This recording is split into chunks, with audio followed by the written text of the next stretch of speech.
Bonjour à toutes et à tous, je suis Joanne Debel, professeur à Mines Saint-Étienne, et je vous présente aujourd'hui les travaux de recherche que nous avons menés avec différents partenaires, l'Université Grenoble-Alpes, le CEA Liten et le SRF à Grenoble. Donc ces travaux ont notamment fait l'objet de la thèse d'Hamza Moussaoui qui a soutenu en 2019 et sur lequel nous continuons à travailler. Donc l'objectif général est d'améliorer la performance électrochimique des piles à combustible. Et pour cela, nous avons cherché à optimiser la microstructure de ces électrodes en utilisant des outils d'analyse d'image et des géométries stochastiques. Ce projet concerne donc les énergies renouvelables, puisqu'en mode électrolyse, ces cellules vont permettre à partir de vapeur d'eau et d'électricité de produire de l'oxygène et de l'hydrogène gazeux. Vous avez sur cette slide une illustration des différentes électrodes qui sont mises en jeu.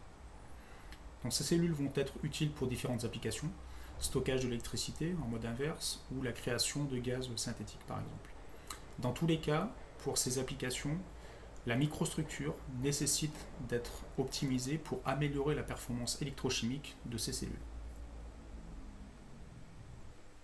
Voici l'approche que nous avons proposée à partir d'images acquises par tomographie au rayon X et à l'aide d'outils de géométrie stochastique.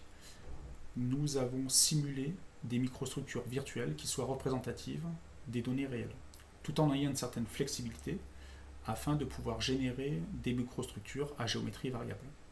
Dans un second temps, nous avons étudié les relations, la corrélation entre les propriétés géométriques et les propriétés physiques, notamment électrochimiques, de ces cellules.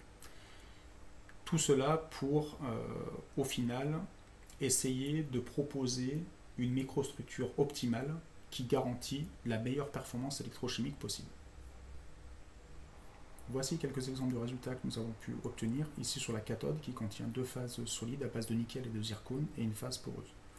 Vous avez en bas à droite une illustration d'une donnée réelle et de sa microstructure virtuelle, de son jumeau numérique.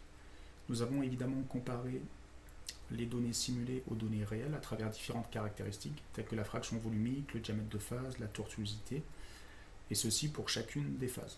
Vous avez en haut à droite la distribution de taille des différentes phases pour les données réelles et pour les données synthétiques. Donc globalement, nous avons des résultats assez satisfaisants, mais qui pourraient être améliorés peut-être en tenant compte de l'effet goulot d'étranglement qui n'est pas considéré encore dans les modèles.